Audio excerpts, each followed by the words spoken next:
رئيس الحكومة المطارد الآن يوسف الشاهد في فترة من الفترات أراد أن يكذب على التونسيين. وقتها استشرت عمليات الفساد الديواني في بورت رادس في ميناء رادس، ذهب إلى الميناء، زار أحد معناها المخازن الديوانية، بعد خروجه بساعة واحدة أحرق كامل المخزن. نحن نعرف جيدا أن بعض المؤسسات الاقتصادية اللي تخضع للرقابة الديوانية كلما شعرت بأن هنالك تجاوزات يقوموا يحرقوا المصنع. مرة شوف خاصة هذا في قطاع الملابس المستعملة في الفريق، كل سنة نسمعوا اللي فما معمل أحرق. هو علاش يحرق؟ يحرق باش يتجنب المراقبة في خصوص كل ما يتعلق بطرق الاحتيال.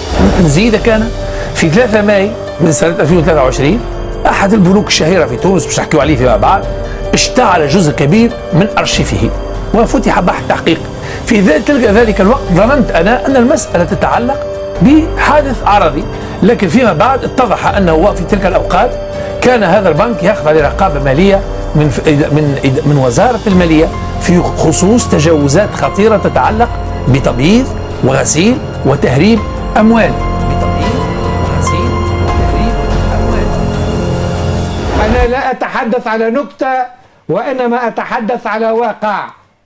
المديرين الفاشلين الذين يتم إعفاؤهم للأسف يعينون في التفقديات، وبقدرة القادر في ساعات يتحولون من متهمين إلى مراقبين لملفات الفساد. الحقيقة مسألة معقدة. هل تونس واعية بما يحدث فيها، أم أن تونس هنالك أيادي خفية، لوبيات حرايمية، ناس ما عندهمش قلب، ما عندهمش ضمير، قاعدين يحرقوا في تونس؟ تفضل يا سي معز. أنا أعتقد أن محمد البوزيدي يشير إلى وجود مؤامرة منظمة مدبرة من جهات معينة من أجل حرق متعمد لبعض المؤسسات الاقتصادية. هذا اللي تريد قوله، وأنا أشاطرك الرأي في جزء مهم من هذا، خاصة أنه لدينا سوابق في مراحل محددة.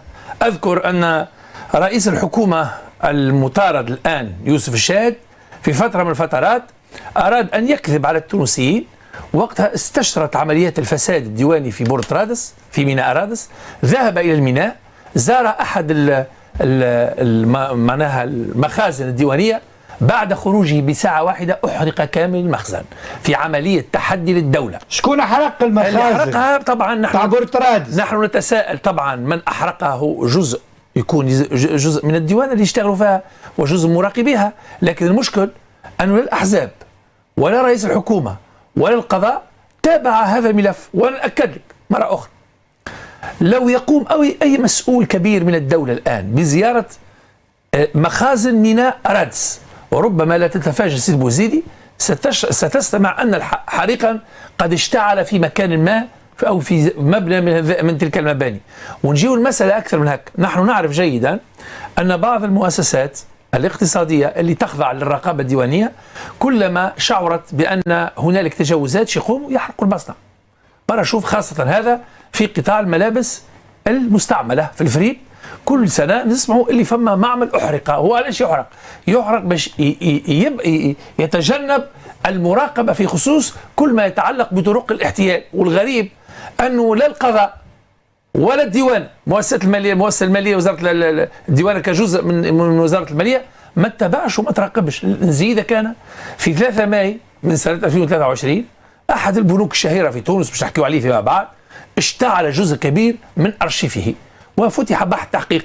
في ذلك الوقت ظننت أنا أن المسألة تتعلق بحادث عرضي، لكن فيما بعد اتضح أنه في تلك الأوقات كان هذا البنك يخضع لرقابة مالية من وزارة المالية في خصوص تجاوزات خطيرة تتعلق بتبييض وغسيل وتهريب أموال.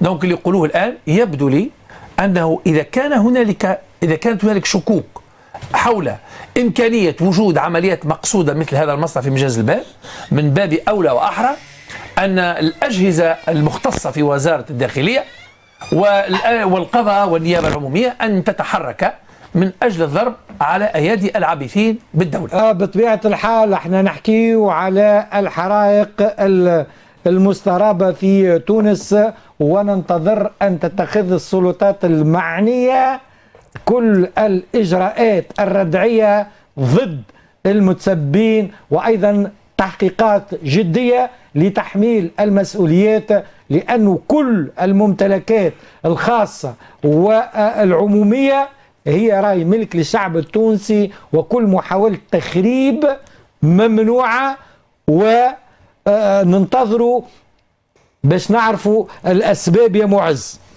أنا أعتقد طبعا هذه المسائل لا يمكن الحسم فيها بصورة نهائية. ما تنجمش تقول مؤامرة أو هي من محض الصدفة.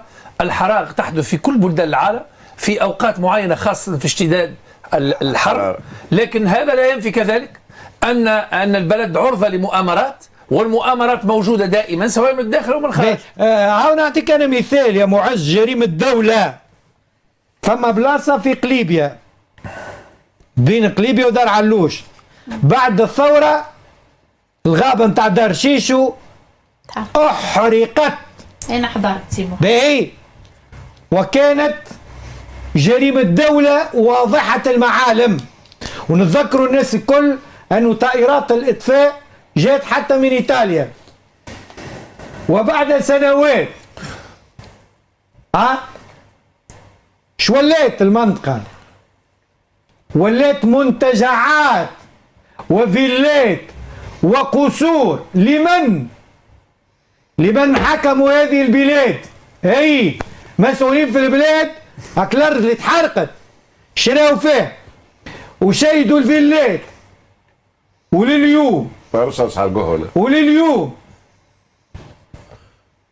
ما زلنا ما حليناش القضية. شكون حرق الغابة نتاع دار شيشو؟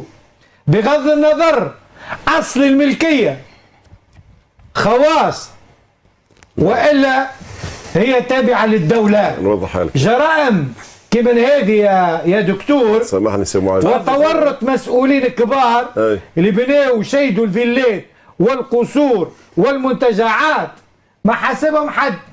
هذاك تو نجاوبك انا على الخبث والدهاء في توظيف قراءة النص القانوني. انا كونت، وكان لي شرف اني كونت اطارات واعوان الغابات في دورات تكوينيه كبيره برشا، الملك الغابي العام والملك الغابي الخاص. ان شاء الله كونت حراس الغابات الصحاح مش نتاع سيد الشيخ.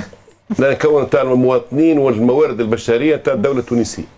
وامس بركه جاي في غرغور القايله، انت جاي في الليل، انا جاي مروح ل 95 سخان نكون في بيش.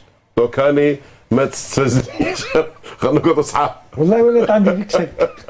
خلينا نقعدوا اصحاب. لا اذا صار الحريق بفعل فاعل هو لتغيير صبغه الارض. يضمحل يعني انت حرق الغابه نتاع دار شيشو مانيش نحكي على بفعل فاعل. انا سالت في سؤال موجه. انا نجاوبك انا بالاطار القانوني، وزيد اسهل اكثر، وعلى المختصين يكتبوا الصفحه سي محمد على البرنامج. الملك الغابي العام والملك الغابي الخاص. سي معز تتحرق الغابه يطلعوا مالي الهنشي، هذاك راهو ارض يزرعوا، وصلوا زرعوا زيتون، باش الدوله كي تجي غدوه ترفع القضيه باش ترجع الجبل يقول لها لا، رانا تو هذاك نحن خذينا الارض نتاعنا هاي وزرعناها زيتون، والزيتون من الاشجار المحميه في الدوله التونسيه، وبالتالي تصبح الملكيه قانونيه سليمه لاهل العقار اللي يكونوا شارين ناس اخرين بابخس الاثمان. ان عندك هنشير انت في قليبيا ولا في نابل ولا في قفصه اي بلاصه معينه كان جبل علاش؟ لانه في الستينات وبناء الدوله الحديثه سي معز ما الاراضي ما كانش عندها قيمه كبيره، دونك تجي الدوله هي التي قامت انها تشجر الارض. لما تجيب انت الملكيه نتاعك وتقول الارض هذه نتاعي والدوله عملت عليها غابه، ثم ناس استغلت الفرصه يقول خذ ال 10 مليون ولا 20 مليون واخرج خلينا انت ونحن نتصرفوا في الفتره اللي تحكي عليها انت بدل. وذاك علاش ان هي الوضعيه العقاريه والملك لهم، وذاك علاش سيدت بعد كنهي من القصور. لا اتهم نقول اللي اشتروها هما يسمعوا فيها الناس، وعلى الناس النيابه العموميه انت تتحرك، شكون اللي حركها؟ شنو نتائج التحقيق؟ وشكون اللي اشترى فيه؟ والحمد لله ماني اشتري فيه.